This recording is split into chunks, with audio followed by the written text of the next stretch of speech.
Banyak di antara kita yang gelisah itu bukan kurang dan sempit keadaannya, tapi karena rasa cukup dalam kehidupannya. Termasuk rasa untuk berterima kasih kepada kehidupan alam semesta yang Allah berikan kepada hidup kita ini. Bunda di rumah tangga, kenapa sering ada problem masalah? Satu jawabannya, karena bunda sedikit berterima kasih kepada pasangan hidup bunda. Betul apa enggak? Suami kenapa sering rungsing di rumah tangganya? Karena suami seringkali membandingkan istrinya dengan perempuan di luar sana. Padahal istrinya sudah memberikan banyak hal kepada suaminya. Maka kurang berterima kasih. Bismillahirrahmanirrahim. Assalamualaikum warahmatullahi wabarakatuh. Bunda yang dirahmati Allah, hidup ini hakikatnya adalah waktu di antara waktu sholat dan waktu disolatkan. Hidup ini hanyalah titian detik berdetak, jantung berdegup, yang diantaranya kita hanya sedang menunggu waktu sholat dan waktu disolatkan. Bunda tadi sholat subuh. Setelah sholat subuh kemudian bunda menyiapkan sarapan bagi suaminya, menyiapkan perlengkapan bagi anaknya sekolah, kemudian bunda berangkat taklim. Ustadz Hilman, hakikatnya taklim ini bukan hanya sekedar taklim, tapi bunda sedang menanti satu waktu yang nanti zuhur datang, namanya adalah sholat zuhur. Nanti setelah sholat zuhur bunda beraktivitas kembali, atau barangkali ada yang tidur siang, ada yang istirahat. Hakikatnya hanya menunggu datangnya waktu sholat asar. Dari asar begitu sore sampai maghrib. Dari maghrib kemudian ke isya. Isya kemudian bunda istirahat, tidur sepanjang malam. Hakikatnya menunggu datangnya sholat subuh. Dan kalau seandainya waktu sholat itu tidak berjumpa dengan kita, maka sudah saatnya kita berjumpa dengan waktu untuk disolatkan. Ya bunda, intinya bahwa yang namanya kehidupan ini ada sesuatu yang datangnya akan mendadak. Di antaranya apa? Kematian, kan? Maka satu kali ada nasihat yang disampaikan oleh malaikat Jibril kepada Nabi SAW. Nasihat dari siapa? Malaikat Jibril. Untuk siapa? Rasulullah SAW. Kalau nasihat ini datang dari malaikat Jibril untuk Nabi, berarti nasihat ini pun relevan atau bisa dijadikan nasihat untuk kita semua sebagai umat Nabi Muhammad SAW. Ustadz Hilman, Ahilman, apa nasihat yang malaikat Jibril berikan kepada Rasulullah? Kata malaikat Jibril, ya Muhammad, wahai Muhammad, pertama, isma syi'ta fa innaka mayyitun. Hiduplah kamu sesuka kamu ingin hidup, silahkan. Tapi kamu harus ingat bahwa semua yang hidup akan berjumpa dengan yang namanya kematian. Itu nasihat pertama. Jadi saat bunda hari ini hidup di dunia, silakan hidup. Berapapun usia yang Allah berikan, berapapun jatah umur yang Allah persembahkan, silahkan.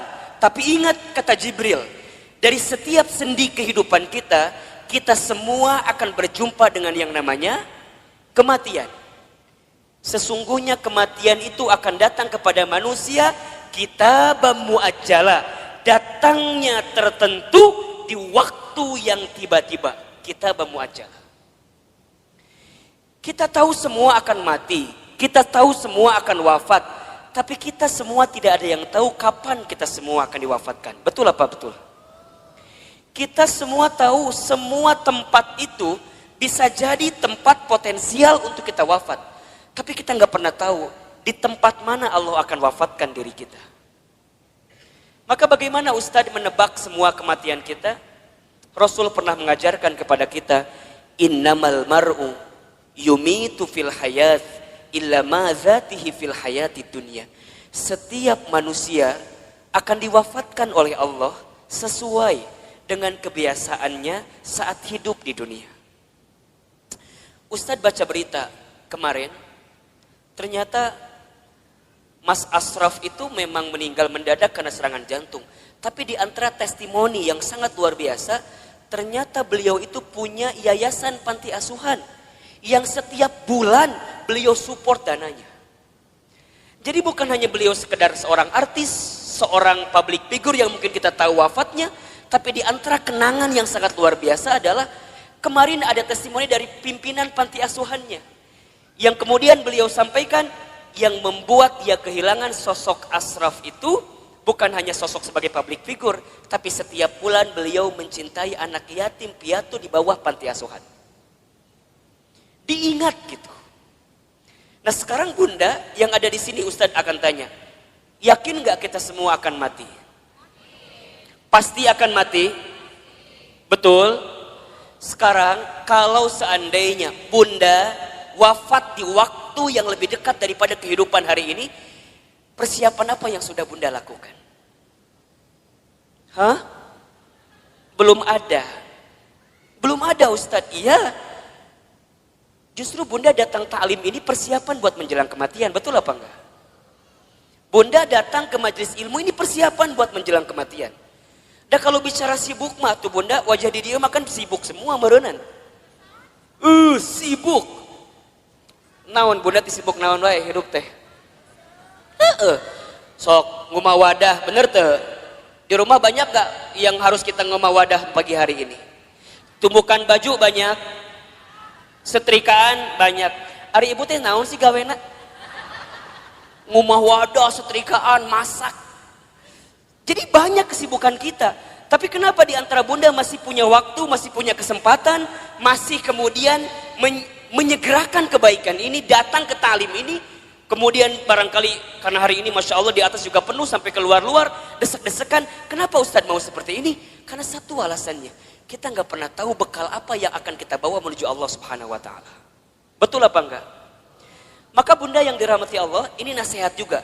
Kalau Bunda sedang down dalam melakukan kebaikan dan agar terus diistiqomahkan dalam kebaikan itu, ingat bisa jadi kebaikan yang kita tunaikan adalah kebaikan terakhir dalam kehidupan kita. Itu aja yang Bunda bayangkan. Jadi kalau Bunda diajak ngaji, ada rasa-rasa malas, langsung Bunda mikir, bisa jadi ini pengajian saya terakhir. Bunda nggak pernah pakai hijab, nggak pernah pakai jilbab. Kemudian tiba-tiba ada yang ngajak Bunda pakai jilbab. Bunda jangan mikir, engkewe nges usia 50 tahun. Emang nyampe 50 tahun? Kan kita nggak punya jawaban untuk itu. Jadi kalau ada orang yang ngajak kebaikan, langsung. Karena bisa jadi bab kebaikan yang kita lakukan hari ini adalah yang terakhir. Makanya Nabi itu kalau sholat dengan para sahabat, saat beliau ngimamin, apa kalimatnya? Setelah kalimat istau istaqimu, luruskan safnya, rapihkan safnya, lihat kalimat selanjutnya. As-sholatul muwaddi, sholatlah seakan-akan kamu sholat yang terakhir. Itu aja. Makanya kalau Bunda sekarang sedang kesel sama suami misalnya. Halo? Bunda kesel sama suami misalnya. Biar nggak kesel, bayangkan. Bisa jadi Bunda teh sama suami waktunya nggak lama lagi. Bener tuh? Jadi kalem we. Isuknya maut suami saya mah. Gitu. Bisa jadi, iya mah bisa jadi. Kan cek Ustadz bisa jadi. Jadi kalau Bunda kesel, kehul pisan, ulah kumahanya, iya masa tahun kesel ti di dia we disimpan. Ustadz, dah aku mah sama suami aku tinggal kehul. Dari kapan? Dari awal nikah juga udah kehul. Nah atuh nikah teuing Ustadz. Udah Bunda, kalau yang sudah bertahun-tahun nih kesel luar biasa, catat baik-baik. Kita itu akan benar-benar merasa kehilangan orang yang kita cintai bukan saat dia masih ada, justru saat dia sudah tidak ada. Catat status di Facebook. Kita akan merasa kehilangan seseorang dalam hidup kita bukan saat dia masih ada, tapi saat dia sudah tidak ada bersama dengan kita. Yang kedua, apa nasihatnya Ustaz?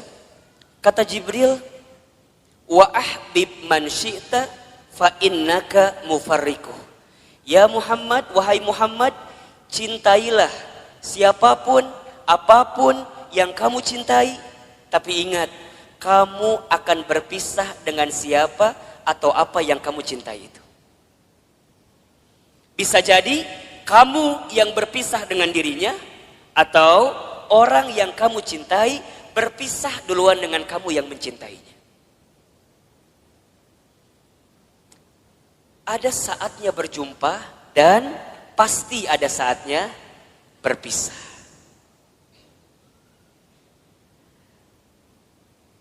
Terbayang sama bunda barangkali. Kalau tiba-tiba orang yang kita cintai dipanggil oleh Allah, kekuatan apa yang bisa membendung kesedihan kita? Ustadz pernah ngalamin, ya. Waktu Ustadz keterima beasiswa ke Amerika Serikat, baru 2 bulan di sana, Ustadz dapat kabar ibunda yang Ustadz sayangi itu meninggal. Dulu kelas 3 SMA, dari Amerika mau pulang susah, harus pulang seperti apa. Tapi Ustadz bersyukur, karena sebelum Ustadz berangkat ke Amerika, itu ada 1 minggu dikasih libur sama pesantren, Ustadz pulang kemudian ke rumah, dan selama seminggu itu Ustadz nemenin ibunda almarhumah. Nemenin terus. Nyuapin makannya, nemenin sholatnya. Dan begitu banyak di antara kata-kata ibunda yang terekam di hari-hari seminggu itu, yang sekarang jadi kenyataan. Ustadz sering ceritakan ke bunda barangkali. Bagaimana ibunda Ustadz waktu 1 kali sarapan, Ustadz suapin, ketika sarapan ibunda bilang ke saya, Hilman, nanti mama bakal nonton Hilman ceramah di TV. Dulu saya gak pernah nyangka, orang Garut, orang kampung, orang miskin, anak yatim, gimana caranya bisa ke Jakarta, bahkan bisa masuk TV. Hari ini, apa yang ibunda saya ucapkan jadi kenyataan. Ibunda saya pernah dapat hadiah sejadah, gambarnya Ka'bah. Kemudian ibunda saya tidak pernah lepas baca talbiyah setelah selesai sholat. Kemudian saya tanya kepada ibunda saya, Mama kenapa baca talbiyah terus setelah selesai sholat? Kata ibunda saya, Hilman, Iman, sambil dipegangin pipi saya, Mama itu ingin sekali berangkat ke Baitullah. Kalau Mama gak sempat berangkat ke Baitullah, Mama doain Iman bisa bolak-balik ke Baitullah. Hari ini, saya pengen berangkat ke Baitullah kapanpun terserah kita. Karena banyak travel yang kerjasama dengan kita. Tapi di balik itu semua, kadang ketika saya berangkat ke Baitullah, saya suka sedih. Karena saya belum sempat menggenggam tangan ibunda saya, ayahanda saya, untuk bisa menatap Ka'bah. Maka bunda yang dirahmati Allah, kita akan merasa kehilangan seseorang yang kita cintai, bukan saat orang itu masih ada, tapi orang itu setelah tiada. Maka mohon maaf lahir batin, kalau sekarang bunda punya keluarga, punya suami, pasangan, anak-anak gitu. Cara mencintai yang paling tulus kepada mereka, bukan saat mereka masih ada. Tapi bayangkan seandainya orang ini sudah tidak ada dengan kita. Dan Ustadz tuh paling kesal, paling sebel, kalau ada istri yang suka bilang begini, Ustadz, da aku mah nikah sama suami aku teh, meni asa gak pernah bahagia teh. Ari bunda udah berapa tahun nikah teh? 12 tahun. Selama eta kesiksa terus 12 tahun teh. Yakin dak moal mungkin 12 tahun teh meni sangsara terus, betul apa enggak? Ada enggak selama 12 tahun sisi bahagia yang suami berikan? Pasti ada, pasti. Gak mungkin gak ada. Ustadz nanya, bunda sekarang tinggal di mana? Di rumah. Sekarang Ustadz tanya, itu rumah dari siapa? Tuh kata apa Ustadz? Tiba-tiba ayawe di imah orang. Tapi kan gara-gara suami, betul apa enggak? Sedikitnya ada uang suami, gak banyak mungkin uang suami, tapi setidaknya suami yang kemudian dia bekerja, banting tulang, walaupun uangnya nggak seberapa, dia ngasih rumah buat kita. Bunda bisa tinggal di rumah itu. Betul apa enggak? Bunda masih ingat sempat jalan-jalan sama suami, sempat mungkin jalan-jalan ke Taman Safari merenan pernah. Dulu waktu awal-awal, betul apa enggak? Yang Taman Safari tiketnya masih 50.000 kene.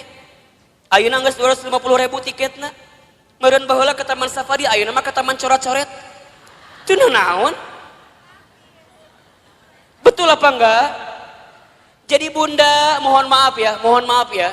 Kalau ada di antara bunda yang saat ini sedang disakiti oleh suaminya, ada di antara bunda yang barangkali hari ini sedang dikhianati oleh suaminya, di antara bunda barangkali hari ini yang sedang ternoda hatinya karena suaminya, bayangkan sosok suami kita yang walaupun pernah menyakiti kita, dia pernah memberikan sesuatu yang terbaik dalam hidupnya buat kita. Jadi kalem. Dan kita akan ketemu tahapan berpisah dengan orang yang kita cintai. Maka cintai dia selagi ada. Anak bunda, cintai dia selagi ada. Suami bunda, cintai dia selagi ada. Ibu, bapak, ayah, bunda, orang tua bunda, cintai dia selama masih ada. Demi Allah, bunda akan merasakan sakit sesakit-sakitnya saat ingin berbuat baik kepada orang tua, sedangkan orang tua sudah tidak ada. Maka satu kali Ibnu Umar itu pernah bertanya kepada Rasulullah, ya Rasulullah, kalau seandainya aku menggendong ibuku keliling muterin Ka'bah, apakah aku bisa membalas semua kebaikan orang tuaku? Apakah aku bisa membalas kebaikan ibuku? Jadi aku gendong ibuku keliling Ka'bah, apakah aku bisa membalas kebaikan ibuku? Apa jawaban Nabi ketika itu? Wahai Ibnu Umar, seandainya kamu menggendong bukan hanya di depan Ka'bah, tapi kamu menggendong ke seluruh dunia ibunda kamu, demi Allah, jangankan semua kebaikannya, tendanganmu saja saat engkau dikandung dalam rahimnya belum tentu membalas kebaikan kamu, ibunda kamu, dengan apa yang kamu lakukan. Jadi kalau sekarang bunda berikan apapun kepada orang tua, misalnya ngasih A, ngasih B, ngasih C, ngasih D, dan kita merasa cukup membalas semua kebaikan orang tua, demi Allah, tendangan kita pun saat kita dikandung oleh orang tua tidak akan bisa membalas semua kebaikannya. Maka cintai dia selama masih ada, karena kita akan menyesal ketika orang tua kita sudah tidak ada. Yang ketiga, apa nasihatnya? Wa'mal ma syi'ta fa innaka mazyun bi. Ya Muhammad, berbuatlah kamu sesuka kamu ingin berbuat, tapi ingat, kamu akan diminta pertanggungjawaban dengan apa yang kamu lakukan itu. Jadi bunda, silakan bunda berbuat apapun terserah bunda, tapi ingat, kita akan diminta pertanggungjawaban. Jangan hanya berpikir nikmat di dunia, tapi berpikirlah balasan apa yang akan kita dapatkan ketika kita kembali kepada Allah. Mudah-mudahan wafatnya Ashraf kemarin yang cukup mengagetkan kita, membuat kita tertegun, terenyuh dan tersentuh bahwa mati akan datang tiba-tiba. Ajal tidak bisa menunggu taubat kita, dan taubat kita pun tidak bisa memastikan ajal kita. Kalau Allah sudah inginkan wafat dalam waktu yang dekat dalam hidup kita, kita bisa apa? Kita nggak bisa mengakhirkan, kita nggak bisa menunda, semua pasti akan bertemu dengan kehidupan kita. Mudah-mudahan orang tuanya yang sudah wafat, barangkali di sini ada yang sudah wafat orang tuanya, ditempatkan di tempat terbaik Allah Subhanahu wa taala. Dan mudah-mudahan kita semua pun diistiqomahkan sampai husnul khatimah. Baik, bunda yang dirahmati Allah, Ustadz hari ini akan lanjutkan kajian yang pekan lalu kita masih bahas. Judulnya adalah cara menghadapi kegelisahan. Kita review sedikit ya. Pertama, cara menghadapi kegelisahan itu adalah dengan cara husnuzon kepada Allah. Ustadz Hilman, apa itu husnuzon? Husnuzon itu artinya berpikir baik, berkata baik, berprasangka baik kepada Allah Subhanahu wa taala. Bagaimana caranya husnuzon, Ustadz? Bagaimana caranya husnuzon, Ustadz? Katakan, ini yang terbaik dalam hidup saya dan ini yang terbaik di mata Allah Subhanahu wa taala. Karena sesuatu yang baik menurut kita belum tentu baik menurut Allah, tapi yang terbaik menurut Allah pasti yang terbaik dalam kehidupan kita. Pertama, agar kita tidak gelisah, atau bisa menghadapi kegelisahan, husnuzon dalam kehidupan. Yang kedua, caranya adalah berusahalah untuk menerima atau percaya dengan ketetapan Allah, dalam kurung takdir. Takdir itu artinya sesuatu yang Allah tetapkan. Kalau bunda diberikan masalah oleh Allah, berpikirlah bahwa memang kita yang pantas dan bisa menghadapi masalah tersebut. Soal anak SMP gak akan mungkin dikasih ke anak SD. Soal anak SMA gak akan mungkin dikasih ke anak SMP. Semua dalam hidup ini sesuai dengan takarannya, sesuai dengan ukurannya. Terima takdir dan percaya takdir Allah Subhanahu wa Ta'ala. Yang ketiga, caranya adalah berusaha bersyukur dalam keadaan apapun. Ustadz Hilman, apa itu bersyukur? Bersyukur itu artinya berterima kasih dalam keadaan apapun. Asyukru bil qalbi, syukur dengan hati. Asyukru bil lisan, syukur dengan lisan. Asyukru bil amal, syukur dengan amal perbuatan. Banyak di antara kita yang gelisah itu bukan kurang dan sempit keadaannya, tapi karena rasa cukup dalam kehidupannya. Termasuk rasa untuk berterima kasih kepada kehidupan alam semesta yang Allah berikan kepada hidup kita ini. Bunda di rumah tangga, kenapa sering ada problem masalah? Satu jawabannya, karena bunda sedikit berterima kasih kepada pasangan hidup bunda. Betul apa enggak? Suami kenapa sering rungsing di rumah tangganya? Karena suami seringkali membandingkan istrinya dengan perempuan di luar sana. Padahal istrinya sudah memberikan banyak hal kepada suaminya. Maka kurang berterima kasih. Sekarang Ustadz tanya yang ada di sini. Bunda yang ada di sini, berapa sering bunda mengucapkan terima kasih kepada suaminya? Tiap hari? Cius? Beneran? Gampang saja evaluasinya.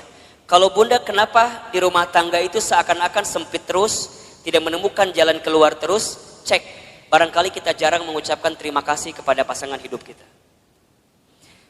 Terima kasih, terima kasih. Seberapa banyak yang ingin kita terima tergantung seberapa banyak yang kita kasih. Kalau bunda ingin diberikan tambahan dalam penerimaan hidup kita, maka banyaklah memberi, banyaklah mengasihi kepada orang-orang yang dekat dalam kehidupan kita. Sama suami katakan, ayah terima kasih sudah mau jadi suami saya. Karena barangkali kalau aku tidak nikah sama ayah, mungkin sampai usia sekarang aku belum nikah. Dan yang tertipu matanya cuma ayah sama aku teh. Mungkin seperti itu, mohon maaf. Suami kita juga harusnya bilang makasih sama istrinya. Karena barangkali kalau kita dulu nggak nikah sama suami yang sekarang itu, betul, mungkin kita akan nikah dengan yang lain, yang lebih prospek daripada suami orang itu jelas teh ayeuna. Tapi Allah yang memilihkan kita sampai pada tahapan seperti ini. Maka banyak-banyak berterima kasih. Sama anak, bunda sama anak jangan minta dihargai. Kakak, mama teh capek ngurus kamu. Dari kecil ngebesarin kamu. Coba hargai mama. Kata anak, berapa harganya mah? Kan gitu jawabannya.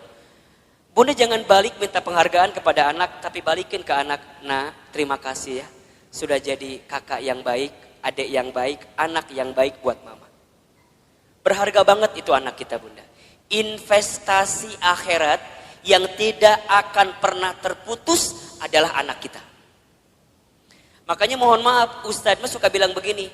Kalau bunda punya anak, kemudian ada pengeluaran buat anak, jangan pernah menyebutkan biaya. Tapi sebutkan itu investasi. Apa bedanya Ustadz? Kalau biaya itu habis. Bunda keluarkan habis. Tapi kalau investasi, bunda keluarkan, balik lagi buat bunda. Makanya kalau buat anak jangan bilang, Ustadz biaya anak teh besar. Jangan, itu salah. Kalau biaya anak, bunda keluarkan, habis, gak balik lagi ke bunda. Dia sekolah SDIT, SMPIT, SMAIT mungkin mahal harganya. Bunda jangan bilang biaya sekolah mahal. Jangan. Bunda katakan investasi sekolah anak saya mahal. Ingat, setiap yang mahal kita keluarkan, pasti returnnya pun akan tinggi. Betul apa enggak? Kan ada rumusnya dalam bisnis. Betul apa enggak? High risk, high return. Besar resikonya, besar penerimaannya. Berat keluarnya, maka akan tinggi juga keuntungan yang kita dapatkan. Pertanyaan Ustadz, sudah seberapa besar investasi yang Bunda berikan untuk anak Bunda? Sehingga saat Bunda tiada, anak Bunda jadi investasi terbaik yang akan memberikan kebaikan dalam kehidupan Bunda. Kalau Bunda masih hitung-hitungan dengan anak, mohon maaf. Kalau Bunda masih hitung-hitungan dengan anak, mohon maaf. Karena pada bab selanjutnya, Allah pun akan hitung-hitungan dengan apa yang diberikan ke dalam kehidupan kita. Catat baik-baik ya. Catat baik-baik ya. Rezeki itu tidak akan pernah habis saat kita memberi yang terbaik untuk keluarga kita. Rezeki kita tidak akan pernah habis saat kita memberikan nafkah yang terbaik bagi keluarga kita. Maka lihat kalimatnya, nafkah. Nafkah itu sama dengan kalimat infak. Asal katanya dari kalimat nafako atau infako, sama. Apa artinya? Sesuatu yang kita berikan dalam hal materi yang akan kembali dalam kehidupan kita. Nah, itu infak. Makanya para suami, mohon maaf ya, para suami di luar sana, ini Ustadz bicara ke kamera. Emang ada suami di belakang? Emang ada di sini yang tiba-tiba pakai jilbab gitu? Suami nggak ada kan? Para suami, mohon maaf, kalau antum mau ditinggikan derajatnya, mau bertambah rezekinya, jangan pernah hitung-hitungan ngasih sama istrinya. Catat. Jangan minta diulangi pohodoi Ustaz. Para suami, para ayah, kalau kita ingin ditinggikan derajatnya, dimudahkan rezekinya, maka jangan pernah pelit kepada istrinya. Karena saat engkau membahagiakan istrimu, di saat itu Allah akan bahagiakan kehidupanmu. Ustadz percaya sekali bahwa suami yang baik sama istrinya, kemudian istrinya bahagia karena kehidupannya, istri bahagia itu menentukan rezeki suami. Makin bahagia istrinya, maka makin mudah rezeki suaminya. Cius. Benar. Bunda tanyain istri saya. Tanya nanti kalau ketemu. Teh Lina, bahagia nggak punya suami kayak Ahilman? Tanya. Nggak tahu atuh, tanya ku ibu. Engke kalau ibu ketemu sama Teh Lina, ibu tanya. Ustadz mah sangat meyakini Bunda. Sekarang banyak keajaiban rezeki dalam diri Ustadz itu bukan semata-mata karena Ustadz, bukan. Saya mah tuh apa daya lah, jangan kieu hungkul lah. Ya ginilah apa gitu kita mah. Betul nggak? Semua kebaikan datang hinggap kepada kita karena ada magnet yang kuat. Magnetnya adalah istri kita. Kebayangkan, itu teh baru satu istrinya. Hah? Naon ieu teh? Ada yang salah Ustaz sampaikan? Emang Ustaz ngomong naon tadi teh? Iya, itu teh baru satu doa dari istrinya. Kebayang gak kalau doanya banyak? Yang banyak bukan istrinya, bukan. Doanya. Satu istri, tapi mendoakan banyak, itu bagus. Daripada istri banyak gak saling mendoakan, malah saling berantem. Itu gak bagus. Betul apa enggak? Yang lebih bagus istrinya banyak, doanya banyak. Enggak. Jangan kan? Jangan. Nah jadi Bunda Nuri cemburu. Benar Bunda. Dan sama, Bunda juga sama. Saat jadi istri, jangan pernah meminta sesuatu di luar kemampuan suaminya. Disebutkan dalam hadis, begitu banyak perempuan yang menempati tempat di dalam api neraka. Kenapa? Karena ingat, bukan karena kurang sholatnya, bukan. Bukan karena kurang baca Quran, bukan. Bukan karena kurang zikirnya, bukan. Tapi karena mereka saat jadi istri kurang bisa menerima apa yang suaminya berikan. Halo, jelas tidak? Jadi dua nana kudu seimbang. Suami jangan pelit, istri jangan minta sesuatu di luar kemampuan suaminya. Yang terjadi kadang dua-dua nana rumah tangga teh. Suamina pelit, istrina teu mikir gitu. Ustadz, gimana kalau suami aku teh sebenarnya ada uangnya teh, tapi meni pelit pisan. Ada nggak yang kayak gitu? Nu mana istrina? Coba kita selamatkan dalam kebaikan. Insya Allah enggak kan? Ustadz, kalau begitu boleh enggak seorang istri ngambil uang dari suaminya?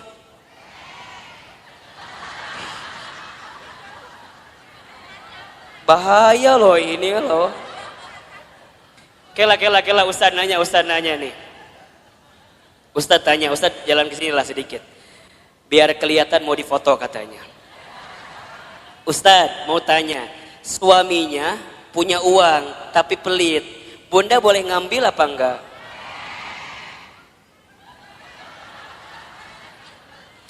Kata siapa itu teh? Bunda catat ya, kalau suaminya pelit, kemudian dia nggak pernah ngasih kepada kita padahal uangnya ada, maka bunda boleh mengambilnya dengan can beres, asik langsung. Tah cek Ustad mah eta nu jadi salah teh. Ku bunda si Ustad sok dipotong materina teh. Bunda boleh mengambil dengan syarat tertentu. Ingat ya, ini bicara bab fikih.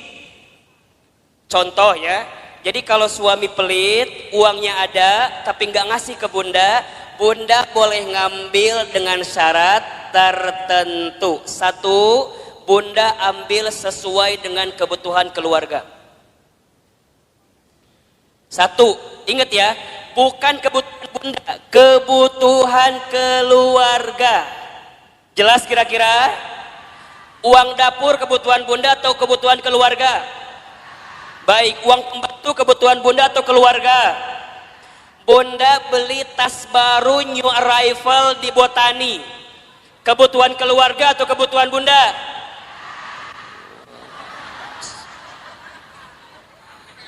Catat baik-baik. Jadi kalau bunda ngambil uang suami buat beli tas new arrival di Botani, itu bukan kebutuhan keluarga, itu kebutuhan bunda. Kalau suami nggak ngasih, jangan ngambil. Kalau bunda ngambil, hitungannya dosa mencuri. Mikir. Berapa rupiah yang sudah bunda ambil, pikir. Suami pelit, ada uangnya, bunda ambil buat beli make up. Boleh apa enggak? Boleh, asalkan suami senang dengan make up yang bunda kenakan. Lamun bunda beli make up, tok cek suami teh, reka mana gaya? Misalnya suami nggak nerima dengan apa yang diambil karena make upnya, mohon maaf, bunda harus bilang sama suami. Ini bab penting tentang keuangan bunda. Contoh topik lain Ustadz biar bunda paham. Kalau bunda punya hutang, suami harus membayarkan atau tidak?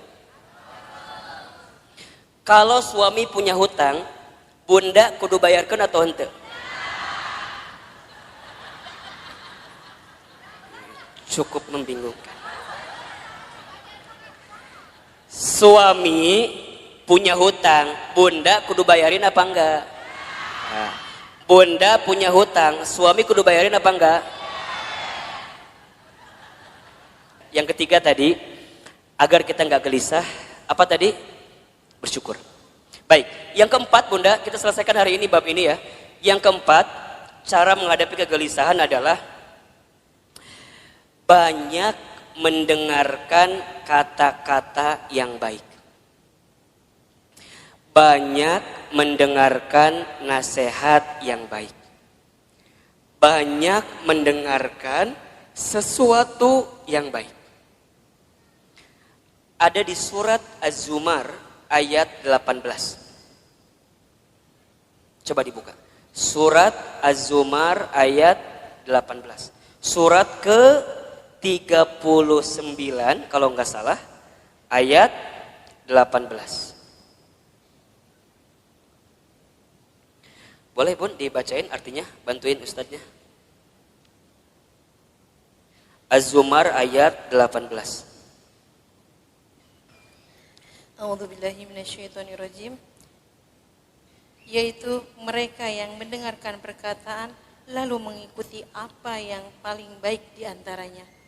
Mereka itulah orang-orang yang telah diberi petunjuk oleh Allah dan mereka itulah orang-orang yang mempunyai akal sehat.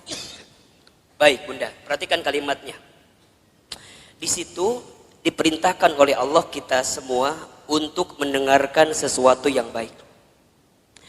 Karena apa yang sampai ke telinga kita, itulah yang akan menentukan perasaan dalam hati kita. Betul apa enggak? Apalagi buat perempuan, buat para muslimah. Perempuan itu lemahnya atau kelemahannya di telinga. Laki-laki lemah atau kelemahannya di mata. Laki-laki mah kalau ngelewat sesuatu yang lebih indah menurut pandangannya, maka dia akan menatap sesuai gerakan dari yang dilihat itu. Jadi kalau Bunda jalan jeung suami Bunda di Botani, tiba-tiba di depan Bunda teh aya nu geulis. Set ngalewat. Suami Bunda pasti akan melihat. Set gitu. Biasanya pandangannya sesuai dengan arah kemana dia berjalan. Jadi kalau Bunda jalan sama suami, kemudian suaminya begitu lihat yang indah-indah, pada tahapan pertama biarkan saja, berarti wajar, normal. Tapi lamun keterlaluan, kemana panon eta eta gitu. Jadi kalau set sekali itu wajar, memang nalurinya begitu laki-laki. Tapi kalau perempuan itu lemahnya di telinga. Makanya hati-hati Bunda dengan kalimat-kalimat yang negatif yang datang dalam kehidupan kita. Itu yang bisa membuat kegelisahan dalam hidup kita. Contoh, Bunda teh punya teman. Pertama begini, Cida sini.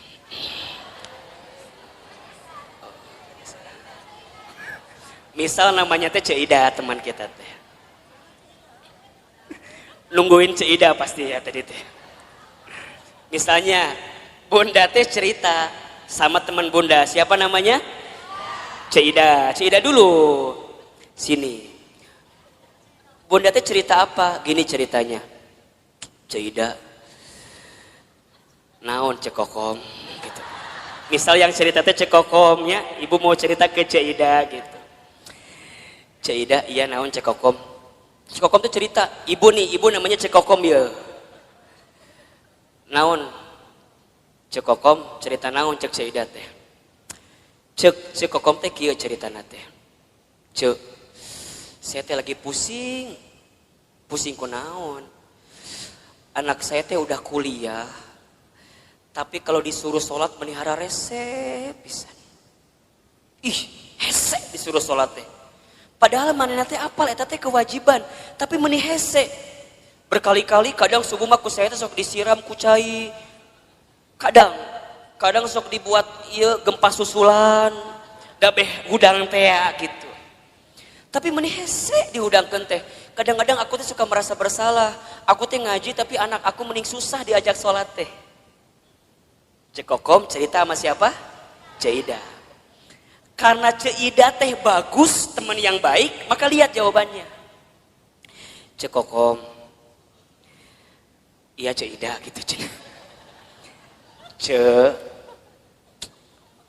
kamu mah syukur udah punya anak selesai kuliah, Ya tapi kan sholat melihara rese. Ce, doain aja. Doain kumaha sih? Doain. Dan kita nggak pernah tahu kan, barangkali dia teh berubah, bukan sekarang, tapi bisa jadi nanti saat cekokom geus eueuh. Jadi mana yang nggak doakan orang maut ya teh? Lain, kieu cekokom maksud saya teh. Ece teh kudu husnuzon, ece teh kudu berkata-kata baik. Dan aku juga dulu gitu. Aku waktu SMA, ibu aku teh nyuruh aku sholat, aku teh rese. Tapi alhamdulillah pelan-pelan saat ibu aku sudah tiada, aku jadi taubat, aku jadi mikir sholatnya menjadi penting. Terus kudu nungguan orang mau heula gitu. Budak orang beh sholat lain. Maksudnya cekokom teh kudu sabar, kudu tenang, doakeun, ulah putus asa. Da eta ge kalau kumaha ge budak cekokom. Eta budak cekokom lain. Kan cekokom kan eta teh. Jadi cekokom kudu sabar nerimainnya. Semua ada waktunya, semua ada prosesnya. Cekokom ulah berhenti mendoakan, cekokom ulah berhenti ngajak. Sok suruh ngaji budak teh. Seuida mah disuruh salat ge hese komo ngaji. Pelan-pelan kan ayeuna mah aya YouTube. Sok cekokom teh share ka budak cekokom kumaha eta pahala salat dan segala macamna. Insyaallah doakeun yang terbaik buat anak kita. Coba saya mau tanya, kalau bunda dengerin kalimat kayak gitu, tenang apa enggak? Tenang. Nuhun Caidah, memang you are my best friend ya. Kamu itu adalah teman yang baik buat saya. Sekarang bandingkan, kalau cekokom cerita ke Ceodah. Ceodah mah lamun ngomong teh teuing ngaliurkeun ka urang teh. Da kata-katanya teh kurang baik wae. Dia ceritalah sama Ceodah, Ceodah aku teh mau curhat, kenapa? Anak aku teh udah kuliah tapi titah sholat meni hese. Da Ceodah teh lamun ngomong teh kitu wae pasti.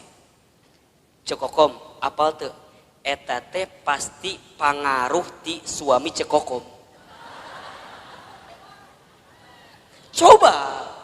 Da moal mungkin budak teh teu sholat lamun bapana sholat. Da eta mah gara-gara suami cekokom teh tara salat. Cekokom coba bayangkeun tah suami cekokom. Ustaz mau tanya, tenang atau tambah gelisah? Yang tadi pertama nu kapikiran saha? Anaknya doang, ditambah cerita Ceodah, tambah siapa? Betul apa enggak? Matakna bunda di telinga kita kudu difilter. Mana yang kira-kira nggak bikin kita tenang, mana yang kira-kira bikin kita gelisah, tinggalin, pelan-pelan mundur teratur. Kan sok ayahnya, bunda teh punya teman, kan sok ayah ya, punya teman yang kalau ketemu dia ngomongnya baik, ada nggak kira-kira? Ada, tapi ada teman yang kalau ketemu dia teh, orang terbuka masalah oke, gara-gara saya tahu masalah jadi kebawa masalah.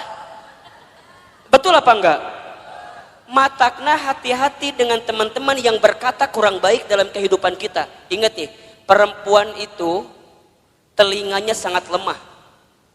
Kalau ada kata-kata yang buruk hinggap ke telinganya, bisa masuk ke dalam pikirannya, terasa di hatinya, itu yang membuat gelisah dalam kehidupan. Sekarang Ustadz tanya, kalau bunda sering banyak gelisah, apakah masih ada teman-teman di sekitaran bunda yang kalau bicara seringkali memberikan pengaruh yang buruk dalam kehidupan bunda? Ayah, nu gitu, tinggalkan lieur. Tapi Ustaz jadi benci, bukan jadi benci. Memang ini tahapan selanjutnya untuk menghilangkan kegelisahan. Bunda harus ketemu dengan orang yang kalau bicara positif. Bunda harus ketemu dengan orang yang bicaranya baik. Bunda harus ketemu dengan orang yang kalau dia bicara muatin kita. Kan Ustaz berapa kali bilang, teman baik itu bukan teman yang seringkali mengiyakan ucapan kita. Tapi teman yang baik adalah teman yang bisa mengatakan tidak, teman yang bisa mengatakan jangan, teman yang bisa mengatakan gak boleh bunda, itu gak baik. Selama gak baik dia katakan dengan sesuatu yang tidak baik, itu teman yang baik. Ulah kieu ieu mah, tahu bunda teh salah, kemudian nanya sama teman bunda teh karena ngerasa teman kita, kemudian mengiyakan kelakuan kita walaupun kita salah. Caidah, saya mau cerita dong. Caidah deui. Caidah mau bager. Naon ceritanya teh cekokom? Masih cekokom, dah loba masalah mah cekokom. Dah loba masalah mah cekokom wae eta. Cek si cekokom teh, Ceuida. Kan kamu tahu ya, aku teh lagi ada masalah sama suami aku. Terus kemarin malam teh tiba-tiba ada yang nge-DM ke Facebook aku. Saha eta si Aceng teh ya. Nu mana si Aceng teh? Emang Ceuida teh apa? Eta si Aceng teman SMP aku yang dulu pernah suka sama aku waktu SMP. Terus kumaha? Ya kan aku teh penasaran. Ieu siapa yang tiba-tiba assalamualaikum gitu di DM teh. Terus aku lihat profilnya meni asa bening gitu. Asa alus lah dia gambarna teh.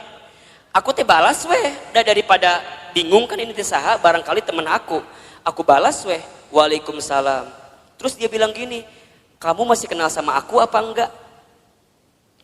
Kemudian Cekom balas, siapa ya kamu ini? Langsung dia juga balas, aku Aceng. Yang dulu sering nganterin kamu waktu sekolah.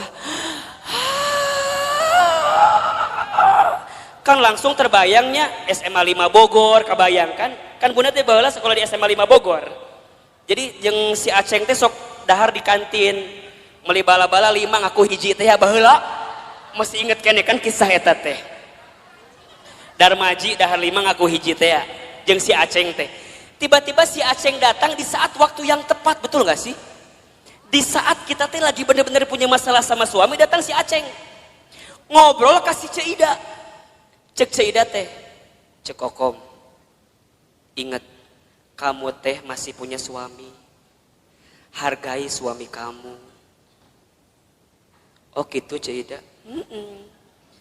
Kalau kamu jadi suami kamu, coba kalau suami kamu kayak gitu sama perempuan lain gimana? Kamu sakit hati apa enggak? Iya sih. Terus kumaha? Ulah tinggalkan. Kalau bisa mah langsung blok daripada panjang. Ya tapi kan dia datang di saat yang tepat, lagi ada masalah. Aku teh sama si Ramli, iya nu ayeuna aya teh.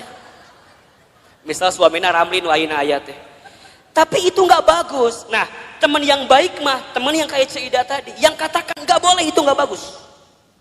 Ulah cerita ke si Coodah. Lamun cerita ke Coodah mah lain kalimat nate. Ustadz Hilman, kumaha kalimat nate lain Coodah mah tuh dah. Diceritakan gitu teh, Coodah apal tuh naon? Semalam ayah laki-laki yang nge-DM saya, saha? Aceng. Aceng yang mana? Mantan aku waktu SMP. Ih, ini the best opportunity.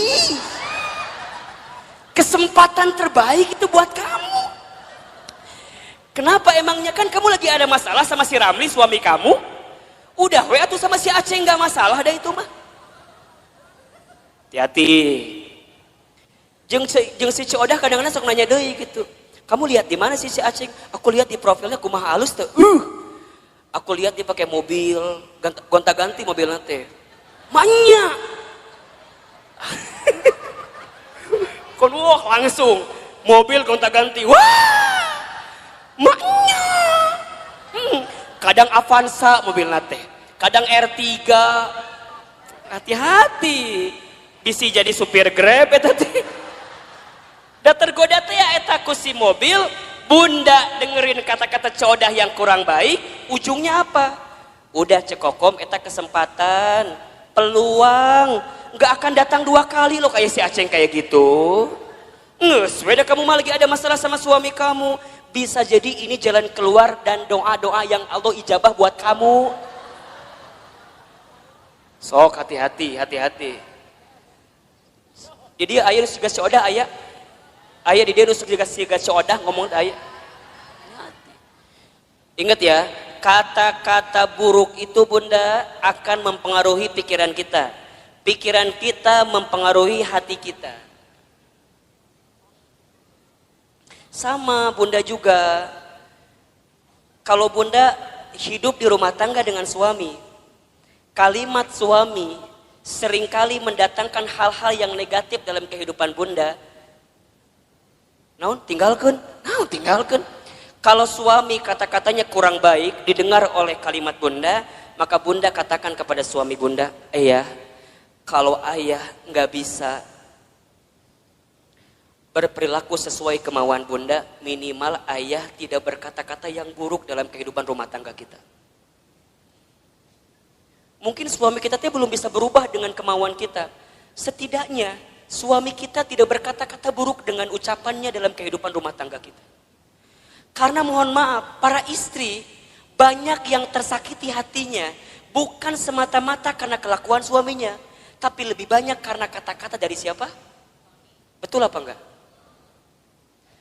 Mungkin kalau sekali ditampar, set, bisa hilang, selesai. Tapi kalau kata-kata sudah menusuk di hati, itu bertahun-tahun tidak akan pernah bisa bunda lupakan. Betul apa enggak? Terbayang dalam benak kita. Apalagi hati-hati. Hati perempuan itu seperti cermin katanya. Al-mar'atu kal mir'ah. Perempuan itu seperti cermin. Kalau sudah tersakiti hatinya, sama seperti cermin pecah. Mungkin kamu bisa meletakkan kembali pantulan cahayanya, tapi pantulan cahayanya tidak akan sama sebagaimana cermin itu di waktu sebelumnya. Bunda tersakiti, mungkin bunda bisa memaafkan, tapi untuk melupakan tak mudah seperti memaafkan tadi. Betul apa enggak? Biasa aja, biasa aja. Dan itulah nanti yang akan membuat hidup kita gelisah. Makanya nanti ditambah, kalau bunda sudah mendengarkan kata-kata yang baik dan tidak menemukan di orang-orang yang dekat dengan kita, maka bunda temukan kata-kata yang baik itu di tempat majlis ta'lim, majlis ilmu. Makanya Ustadz Hilman mohon maaf ya, kalau bunda barangkali seringkali mendengarkan kajian saya, sangat sedikit sekali kajian saya bicara tentang hal-hal yang mungkin mengusik hal-hal lain, kemudian nyindir hal-hal yang lain. Saya bicaranya deket-deket aja, deket-deket di sini aja. Saya berusaha untuk menghadirkan kata-kata nasihat yang bijak dalam kehidupan bunda. Buat Ustadz mah bunda nyatat, kemudian bunda lupa kajian saya, nggak masalah. Karena barangkali catatan hutang lebih banyak daripada catatan kajian saya. Makanya sekali dia datang diingetin lagi, dicas lagi, betul apa enggak? Atau udah kebayang bunda bahwa lagi waktu sekolah yang ada ujiannya, bunda mah jarang belajar, bener nggak? Kadang mau ujian teh pas ulangan pas mau ulangan baru belajar. Kamu ayeuna taklim, eueuh UTS-na eueuh, eueuh UAS-na eueuh. Jadi jangan berharap kalau dia akan ngebuka lagi catatannya. Karena yang bunda butuhkan kadang-kadang ketika mendengarkan kalimat-kalimat yang baik, itu tenang ketika menghadapi masalah bunda. Betul apa enggak? Bunda nggak bisa doa sendirian. Kemudian bunda dibimbing untuk berdoa. Dan bunda mendapatkan ketenangan. Kenapa? Karena dengan telinga bunda mendengarkan ketenangan itu. Makanya mohon maaf lahir batin ya. Kalau bunda sedang punya masalah. Kan kita mah seringkali curhatnya. Bener apa ente? Buat ustadz perempuan curhat itu nggak masalah.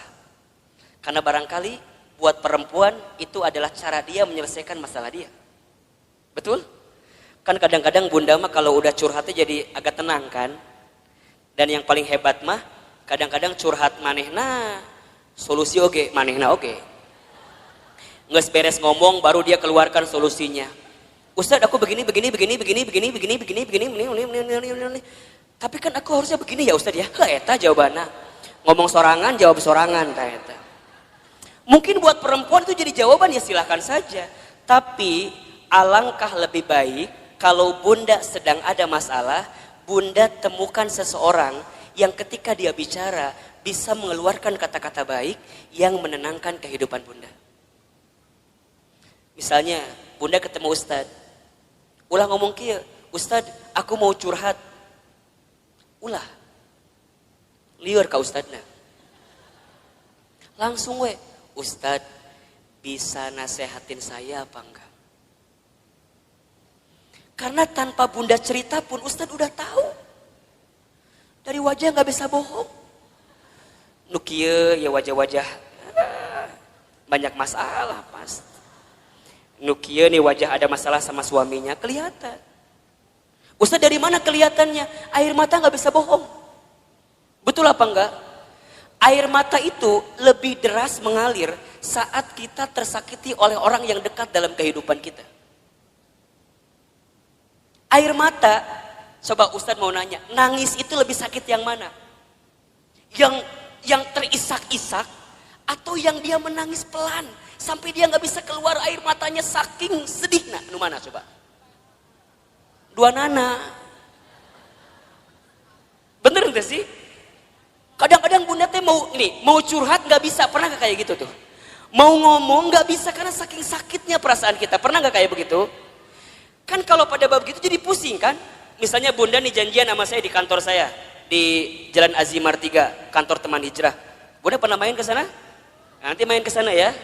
Kalau ketemu saya syukur, kalau enggak nanti ketemu banyak di sana. Tadi kumaha tadi menangis teh? Oh iya.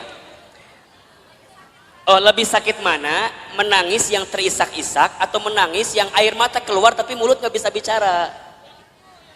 Nah, Ustadz bilang dua-dua juga sakit, tapi lebih sakit yang air mata keluar tapi mulut nggak bisa bicara kan? Bunda kunaon?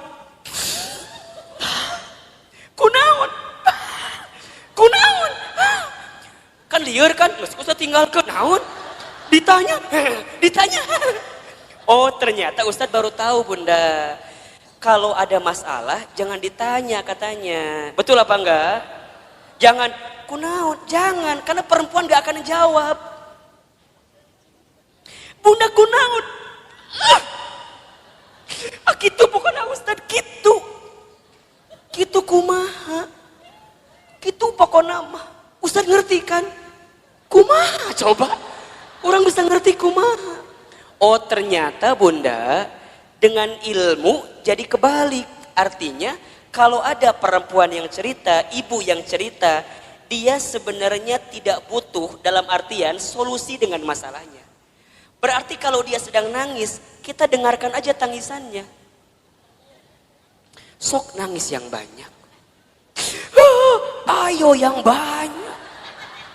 Keluarkan tangisan itu. Ternyata Ustadz tahu menurut ilmu psikologi, neuro, otak berpikir perempuan itu luar biasa bunda. Setiap perempuan menangis ketika dia ada masalah, maka air mata yang menetes itu menunjukkan masalah yang keluar pelan-pelan. Jadi makin banyak tangisannya, makin banyak keluar masalahnya. Jadi kalau ada yang nangis, ku bunda teh langsung tanean ku emer. Tah ka dia sok ceurik sing loba. Keun bae dangke ge beres sorangan. Dia kalau udah beres nangis baru tenang, betul apa enggak? Dan dia akan tambah tenang ketika dia mendapatkan kata-kata yang baik di telinganya. Jadi kalau dia ada masalah jangan ditambahin dengan kata-kata yang buruk.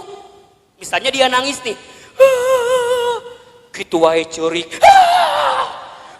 gitu wae ceurik. Itu masalah satu belum selesai, tambah masalah yang kedua. Catat para suami di luar sana tuh. Makanya kalau istri sedang menangis itu bunda, dia nggak butuh nasihat yang dalam tanda kutip dimarahin. Dia butuh pundak untuk bersandar. Matakna Ustadz mah kalau ada yang hadir di majelis taklim, ibu-ibu, diukna nyender, biasa nama di imah loba masalah. Dan di rumahnya nggak punya sandaran. Matangna lamun ngaji pasti we tembok mana tembok dah hayang nyender teh karena tembok eta.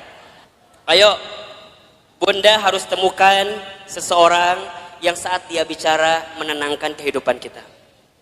Teman kita cari nih, kalau sekiranya teman kita ngasih pengaruh yang buruk, tinggalkan, pelan-pelan mundur teratur. Dia yang bikin kita gelisah, dia yang bikin kita gelisah. Cek ngaji yuk. Ah nantilah, uci ngaji sekarang lah, angkeke aya kene ngaji sekarang. Wah, itu kan bagus. Ikutin teman kayak gitu, jaga baik-baik. Ece inget ya, Rabu pekan ketiga jadwalkeun. Eta teh jadwal Ustadz Hilma. Emang kumaha gitu? Ngeunaheun ceramahna teh. Misal, ieu mah misal. Henteu ge teu nanaon kalem we, da moal ngamak Ustadz mah. Oh gitu bunda, pokoknya ku bunda kalau ditanggalkan ulah ke mana-mana kudu masuk eta mah. Tok ikutin. Ulah kieu ieu mah. Bunda ngajak temen ya ngaji ka dieu. Cek bunda teh. Cek. Itu Ustaz Hilman teh. Eta Ustaz teh udah mulai ceramah pelan-pelan. Yang lain ketawa, senyum. Desi eta mah kadang-kadang kitu wae pengaruhna teh. Naon sih? Jambar hasi beresna ye ngaji. Bun. Di sini ada yang begitu apa enggak? Kalau ada orang diajak ngaji ku bunda teh, kemudian dia pengaruhnya negatif terus, ngomongnya negatif terus, pelan-pelan tinggalin, enggak benar. Ini yang bikin gelisah bunda. Bunda harus temukan orang yang ketika diajak ngaji ku bunda teh, kemudian dia dengerin. Cek, kumaha enakeun teu? Kamu kenapa baru ngajak aku sekarang? Nah, dia semangat walaupun barangkali mohon maaf, walaupun mungkin Ustadz Hilman teh menurut dia di hati nama asa teu nyambung gitu. Walaupun, tapi karena kata-katanya enak, nih positif buat kita, dia semangat. Jadi kata-kata itu, makanya yang keempat nanti cara menghadapi kegelisahan adalah berkata-kata yang baik. Ini berapa ya? Beriringan, mendengar yang baik, berkata-kata yang baik. Salamatul insan fi hifdil lisan. Selamatnya diri manusia tergantung lisannya. Satu peluru hanya bisa nembak satu kepala, tapi satu kata yang terucap bisa nembak ratusan kepala. Betul apa enggak? Satu peluru mungkin bisa nembak satu hati, satu jiwa, satu badan, tapi satu kata-kata kita yang ketika kata-kata itu buruk maka bisa menembus ratusan, ribuan, jutaan hati yang mendengarkannya. Maka lihat kalimat dalam Al-Quran surat Al-Ahzab ayat 70-71. Jadi setelah perintah mendengarkan yang baik, maka perintah selanjutnya adalah berkata-kata yang baik. Apa ayatnya? Coba Bunda baca. Al-Ahzab ayat 70-71. Nah betul. Ya baca Bunda, artinya boleh. Wahai orang-orang yang beriman, bertakwalah kamu kepada Allah dan ucapkanlah perkataan yang benar. Niscaya Allah akan memperbaiki amalan-amalanmu dan mengampuni dosa-dosamu. Dan barang siapa menaati Allah dan Rasulnya, maka sesungguhnya dia menang dengan kemenangan yang agung. Allahu Akbar. Lihat kalimatnya. Ya ayyuhalladzina amanu taqullaha wa qulu qawlan syadida yuslih lakum a'malakum wa yaghfir lakum dunubakum. Kan begitu. Wahai orang-orang yang beriman, bertakwalah kamu kepada Allah dan wa qulu qawlan syadida, berkata-katalah yang baik. Bunda yang dirahmati Allah, satu kali Rasul itu kehilangan istrinya bernama Khadijah. Saat beliau kehilangan Khadijah, selama 3 hari beliau gak mau keluar rumah. Gak mau keluar rumah. Sampai ada sahabat yang lain yang sempat masuk ke dalam rumahnya. Maka sahabat lain kemudian itu bertanya, ya Rasulullah, kenapa engkau sepeninggal Khadijah tidak mau keluar rumah? Bahkan sudah 3 hari tidak keluar rumah. Kata Rasulullah apa coba? Aku masih terpukul karena kehilangan sosok seperti Khadijah. Kemudian sahabat bertanya, ya Rasulullah, faktor apa, sebab apa yang membuat engkau terpukul sampai engkau tidak mau keluar rumah saat engkau kehilangan Khadijah? Maka Rasul kemudian menjawab, wahai sahabatku, aku sudah menikah bersama dengan Khadijah selama berapa tahun? Tahu nggak? 25 tahun atau mungkin Rasul kehilangan Khadijah di usia 53 tahun. Beliau menikah usia 25, kemudian kehilangan usia 53, berarti berapa tahun itu?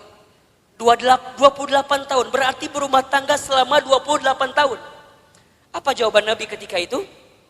Apa yang membuat engkau begitu dalam ketika kehilangan Khadijah? Karena saat aku bersama dengan Khadijah selama 28 tahun, Aku tidak pernah mendengarkan kata-kata yang keluar dari mulut Khadijah kecuali semua kata-katanya memberikan ketenangan dalam hidupku.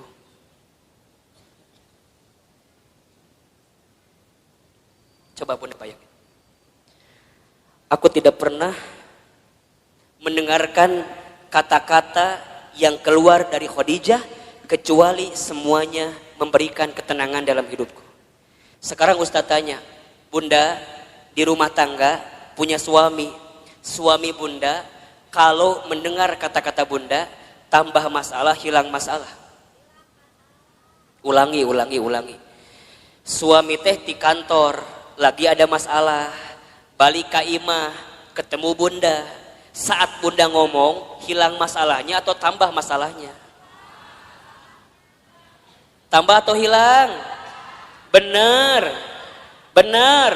Sok Ustaz tanya, suami pulang ada masalah, ku Bunda dikumahakeun. Dikumahakeun ku Bunda. Kita mah kadang-kadang kalau suami pulang teh langsung ditanya ku kita teh kan? Assalamualaikum, ayah pulang. Kumsalam, kapelong begeutna abstrak aya masalah. Bapak kunaon? Ayah kunaon? Narotas, ayah kunaon? Kamar mandi tungguan, ayah kunaon? Keur makan di tungguan, ayah teh kunaon? Bunda nanya berkali-kali di rumah tangga, suami gak akan pernah menjawab. Kenapa? Karena saat laki-laki sedang punya masalah, dia butuh waktu untuk diam ketika sedang ada masalah. Khadijah bagaimana Ustadz? Allahu Akbar. Ketika Nabi sedang ketakutan, itu datang Nabi ketakutan, buka pintunya, lihat Khadijah, Masya Allah. Baru ngelihat wajah Khadijah, setengah kegelisahannya langsung hilang saat melihat wajah Khadijah.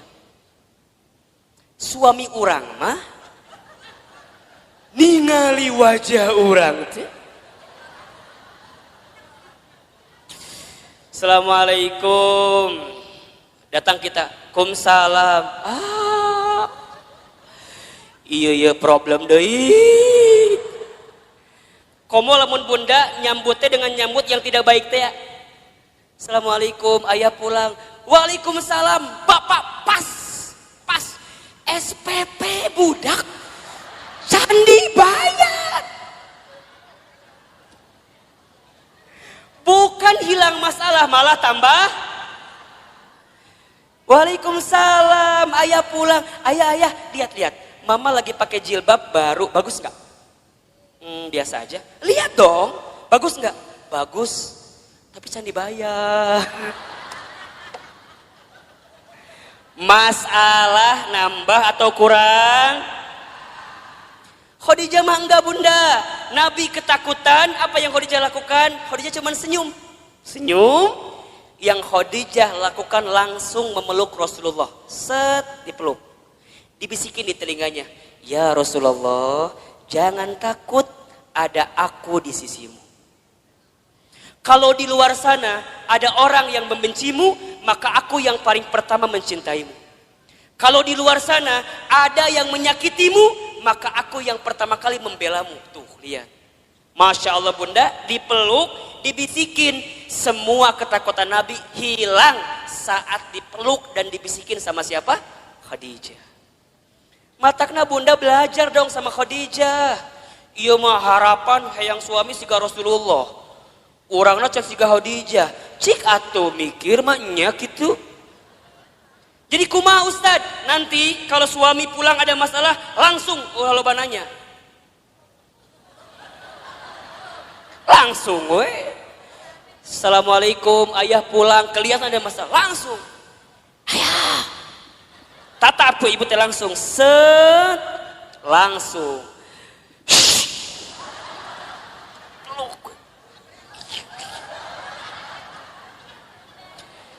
cek suami teh naon ibu.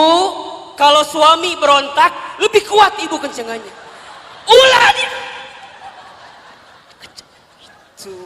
benar sampai dia tidak berontak lagi. Set, gitu. Ini ilmu Bunda.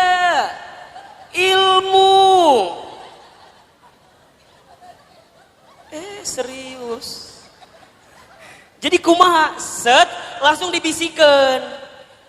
Kunaon pak, bapak ayah naon. Kan dia berontak, terus ke ibu dikieukeun. Itu bunda, habis dipeluk, dibisikin, lihat Khadijah, diapain selanjutnya? Diselimutin kan? Kemudian diselimutin, kemudian baru dia wudhu, selesai, hilang masalahnya. Berkata-kata yang baik, mendengarkan yang baik-baik, gelisah hilang dalam kehidupan kita. Jadi kalau sekarang bunda masih gelisah, bisa jadi penyebabnya yang seringkali bunda dengarkan adalah kata-kata negatif, dan yang seringkali bunda ucapkan kata-kata yang negatif, itu yang bikin gelisah. Mulai hari ini, gak boleh lagi mendengarkan kata-kata yang buruk. Kalau sekiranya negatif, sekiranya buruk, lebih baik menghindar. Itu yang menjadi penyebab kegelisahan dalam kehidupan kita. Bunda, kalau ketemu masalah sama suami, temukan jalan keluarnya. Dengarkan nasihat yang baik-baik. Jangan yang ngerunyemin. Bunda, kalau sedang gelisah, jangan berkata-kata yang buruk. Saat kita berkata-kata buruk, saat kita mendengarkan yang gelisah, maka di saat yang sama kita sedang menambah kegelisahan dalam kehidupan kita. Maka nanti yang terakhir bunda, cara menghadapi kegelisahan adalah sibuklah dengan beramal soleh. Sibuklah dengan beramal soleh.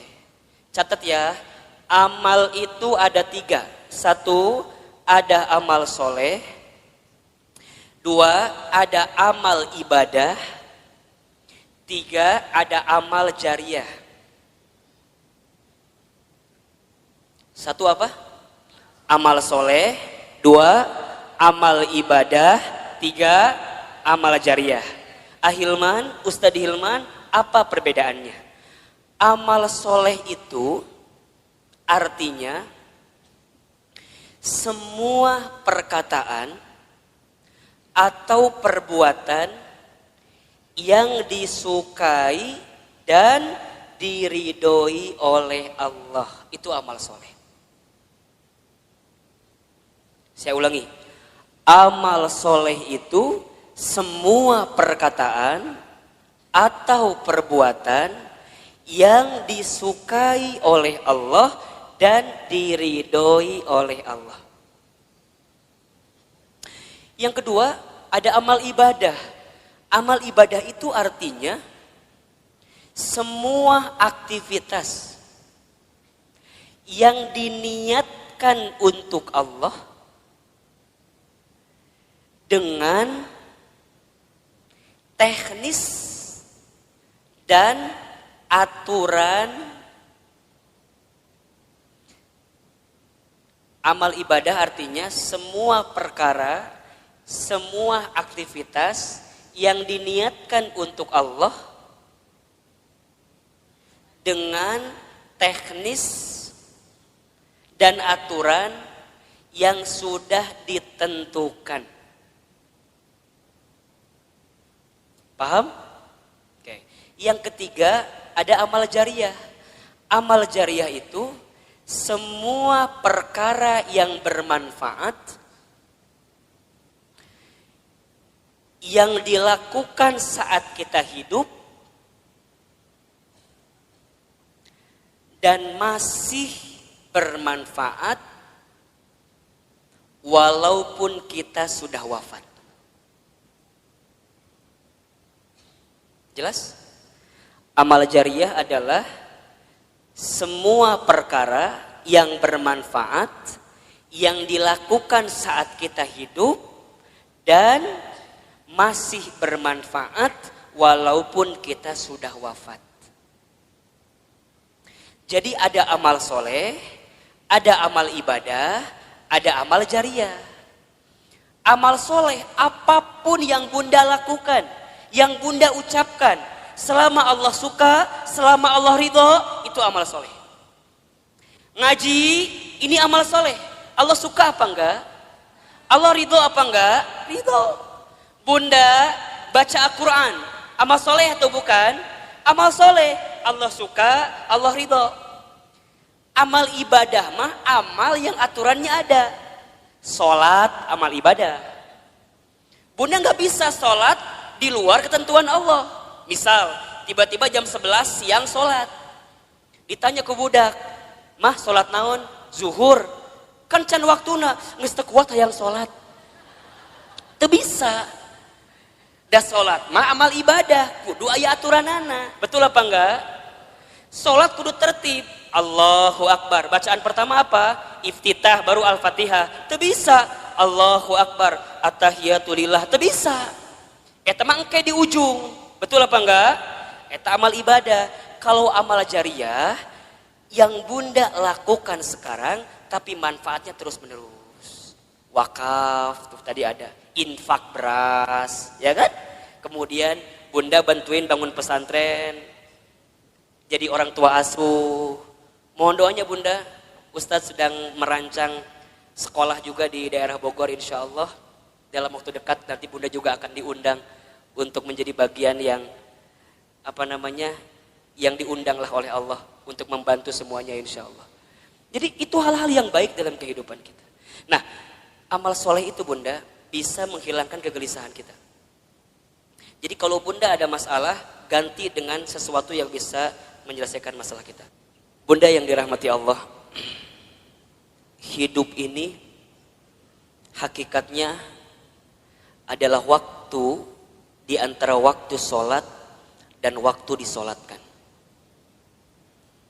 Hidup ini hanyalah titian detik berdetak, jantung berdegup, yang diantaranya kita hanya sedang menunggu waktu sholat dan waktu disolatkan.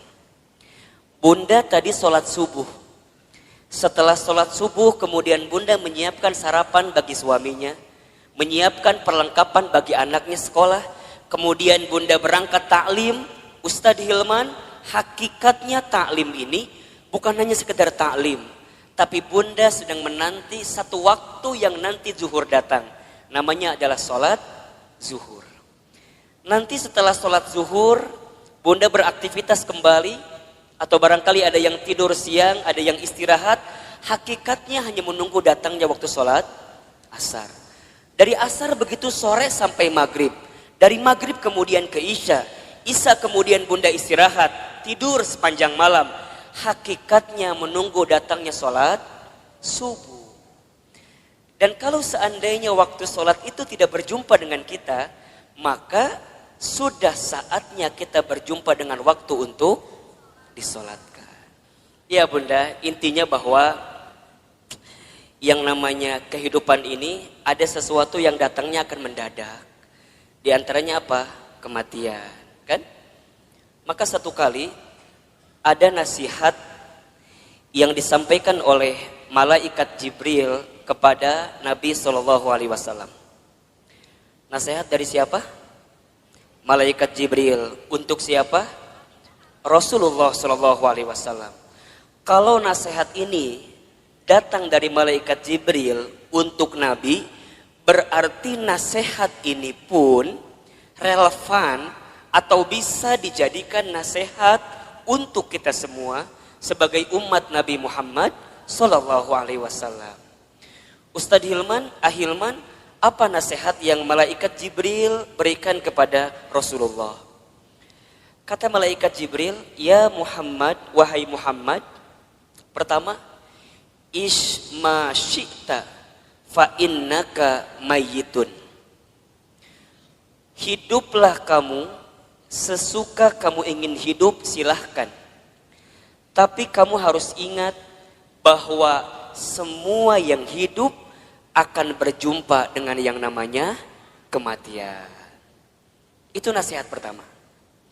Jadi saat bunda hari ini hidup di dunia, silakan hidup.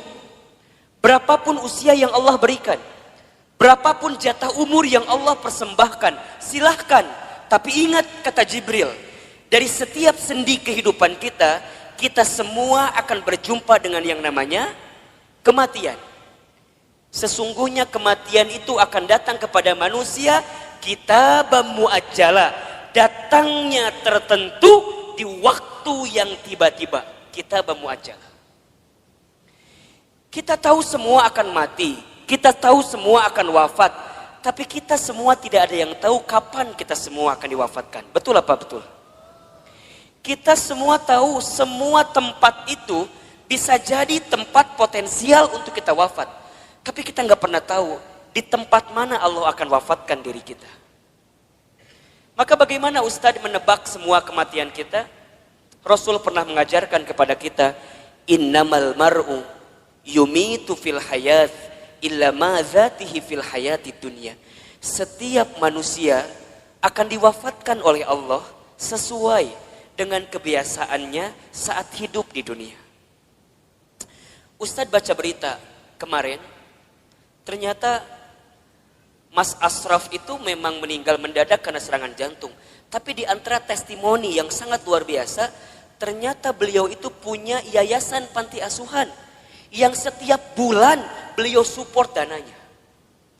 Jadi bukan hanya beliau sekedar seorang artis, seorang public figure yang mungkin kita tahu wafatnya, tapi di antara kenangan yang sangat luar biasa adalah kemarin ada testimoni dari pimpinan panti asuhannya yang kemudian beliau sampaikan yang membuat dia kehilangan sosok Ashraf itu bukan hanya sosok sebagai public figure, tapi setiap bulan beliau mencintai anak yatim piatu di bawah panti asuhan. Diingat gitu. Nah sekarang Bunda yang ada di sini Ustadz akan tanya, yakin nggak kita semua akan mati? Pasti akan mati? Betul? Sekarang kalau seandainya Bunda wafat di waktu yang lebih dekat daripada kehidupan hari ini, persiapan apa yang sudah Bunda lakukan? Hah? Belum ada. Belum ada Ustadz. Iya. Justru Bunda datang taklim ini persiapan buat menjelang kematian. Betul apa enggak? Bunda datang ke majelis ilmu ini persiapan buat menjelang kematian. Dan kalau bicara sibuk mah tuh Bunda, wajah di dia makan sibuk semua merenan. Sibuk. Naon Bunda sibuk naon wae hidup teh. Sok ngumah wadah bener teh. Di rumah banyak gak yang harus kita ngumah wadah pagi hari ini? Tumbukan baju banyak, setrikaan banyak. Ari ibu teh naon sih gawena? Ngumah wadah, setrikaan, masak. Jadi banyak kesibukan kita.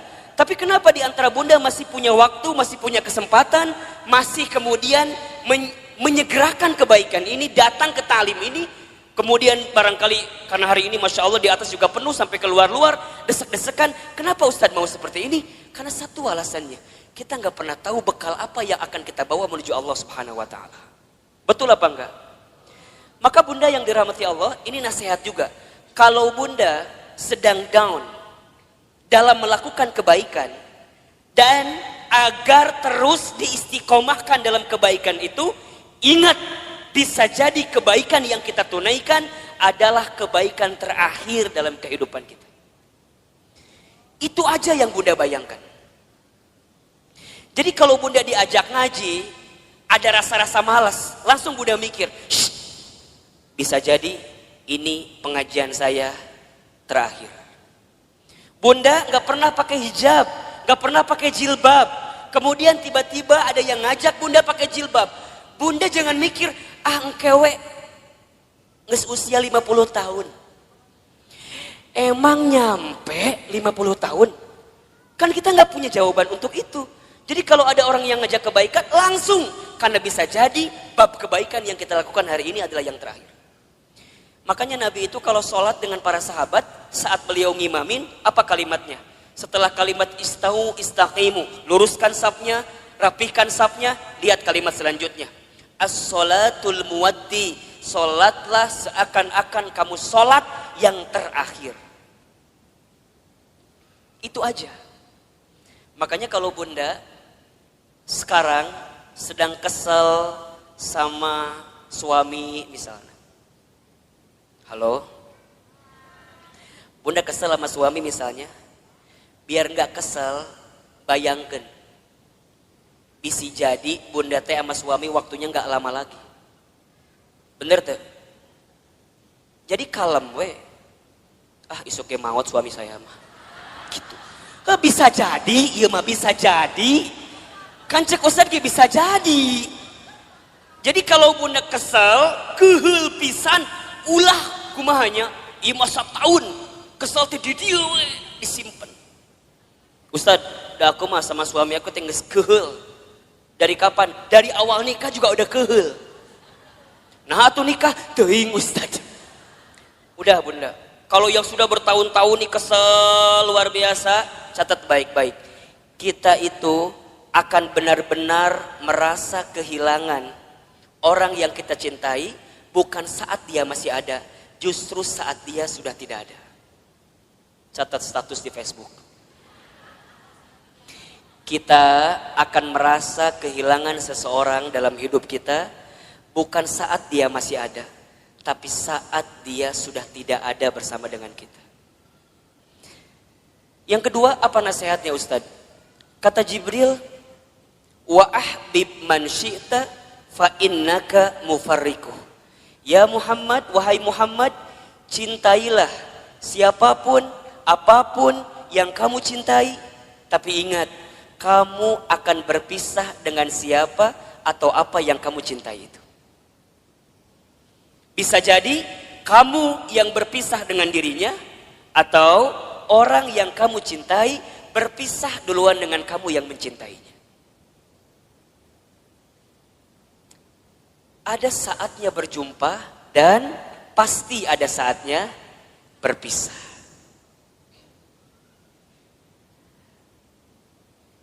Terbayang sama bunda barangkali, kalau tiba-tiba orang yang kita cintai dipanggil oleh Allah, kekuatan apa yang bisa membendung kesedihan kita? Ustadz pernah ngalamin, ya. Waktu Ustadz keterima beasiswa ke Amerika Serikat, baru 2 bulan di sana, Ustadz dapat kabar ibunda yang Ustadz sayangi itu meninggal. Dulu kelas 3 SMA, dari Amerika mau pulang susah, harus pulang seperti apa? Tapi Ustadz bersyukur, karena sebelum Ustadz berangkat ke Amerika, itu ada 1 minggu dikasih libur sama pesantren, Ustadz pulang kemudian ke rumah, dan selama seminggu itu Ustadz nemenin ibunda almarhumah. Nemenin terus. Nyuapin makannya, nemenin sholatnya. Dan begitu banyak di antara kata-kata ibunda yang terekam di hari-hari seminggu itu yang sekarang jadi kenyataan. Ustadz sering ceritakan ke bunda barangkali. Bagaimana ibunda Ustadz waktu 1 kali sarapan, Ustadz suapin, ketika sarapan ibunda bilang ke saya, Hilman, nanti mama bakal nonton Hilman ceramah di TV.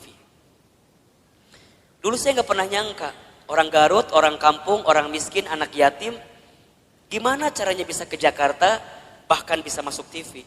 Hari ini, apa yang ibunda saya ucapkan jadi kenyataan.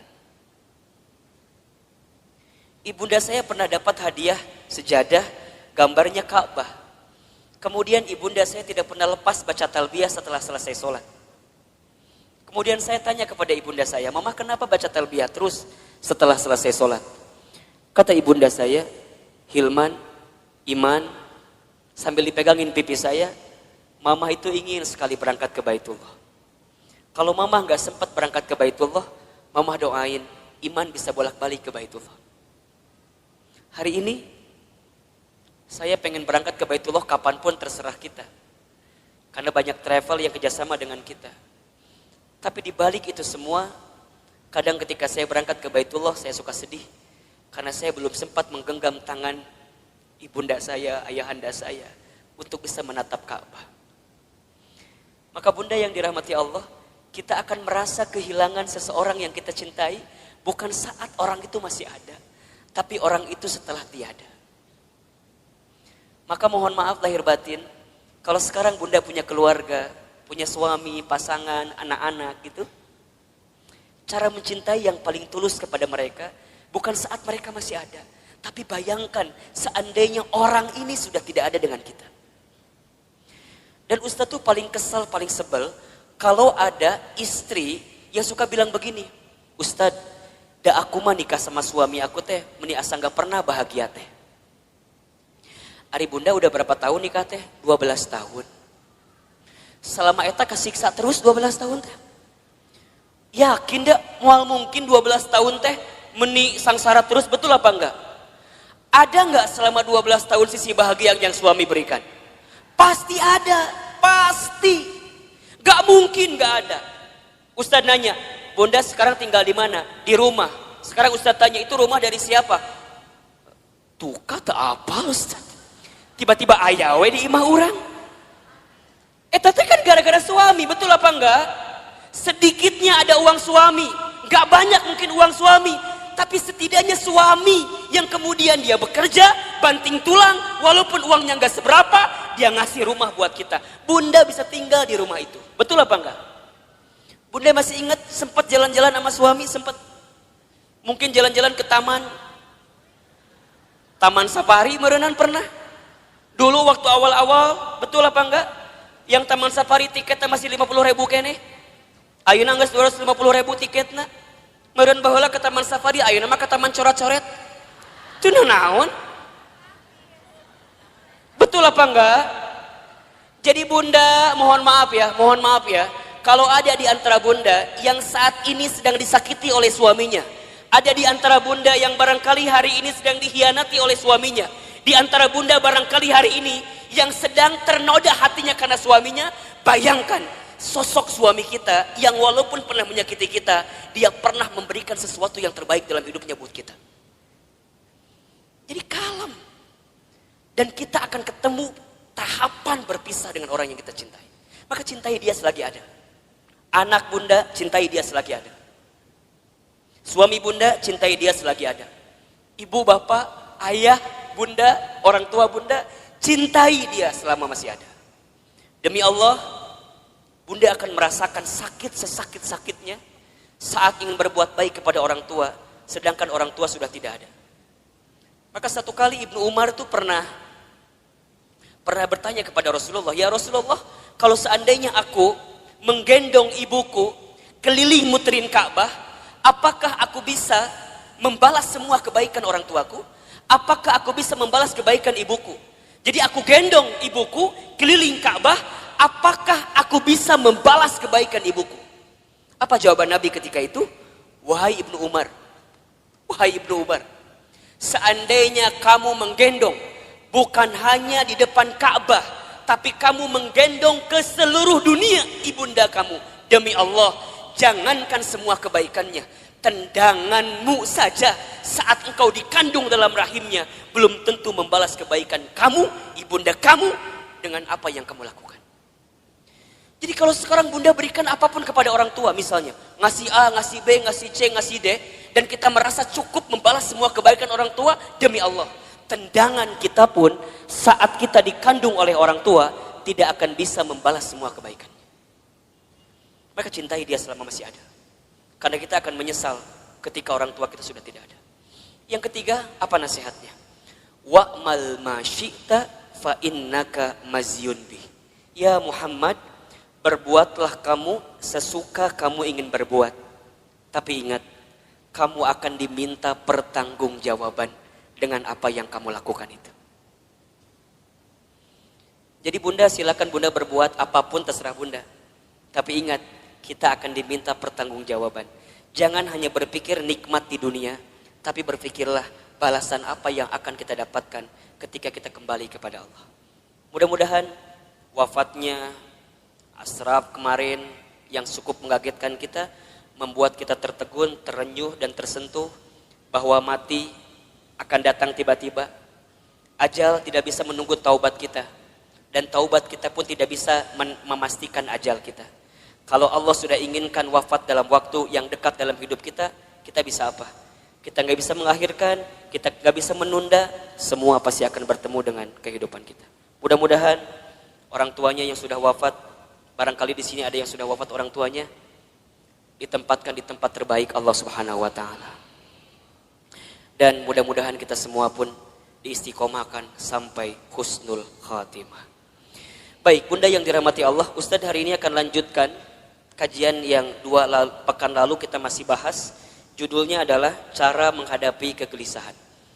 Kita review sedikit ya. Pertama, cara menghadapi kegelisahan itu adalah dengan cara husnuzon kepada Allah. Ustadz Hilman, apa itu husnuzon? Husnuzon itu artinya berpikir baik, berkata baik, berprasangka baik kepada Allah Subhanahu wa taala. Bagaimana caranya husnuzon Ustadz? Bagaimana caranya husnuzon Ustadz? Katakan, ini yang terbaik dalam hidup saya dan ini yang terbaik di mata Allah Subhanahu wa taala. Karena sesuatu yang baik menurut kita belum tentu baik menurut Allah, tapi yang terbaik menurut Allah pasti yang terbaik dalam kehidupan kita. Pertama, agar kita tidak gelisah atau bisa menghadapi kegelisahan, husnuzon dalam kehidupan.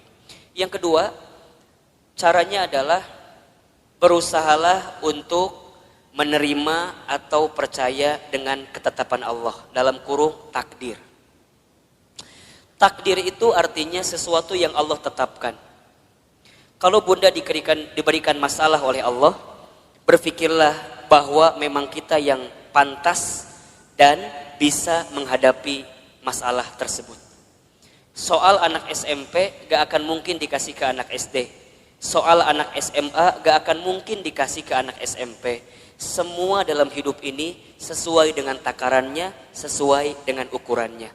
Terima takdir